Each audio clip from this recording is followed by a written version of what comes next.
Hi there, I'm Christy with WTI, and I just found the perfect finishing touch to my son's new bedroom. This here is a side table from Amazon Basics. We are currently using it as a nightstand. I really love this because it's got a small footprint, it's not big and bulky, but it's functional. There's a small cloth basket here for storage, so it's perfect for what I needed it for. His blanket that he has to have every single night. He throws his little iPad in here, his charger, and then the couple of books that he's interested in that we read every night get tossed in here. And then of course the top, he's got his little nightlight and his favorite little trinkets.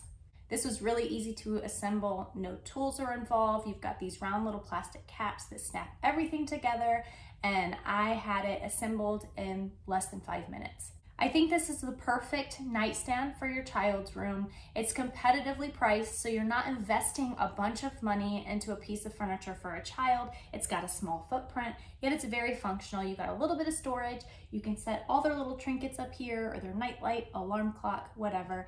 We love it. I think it's adorable, and it's definitely added a finishing touch and some functionality to my son's bedroom.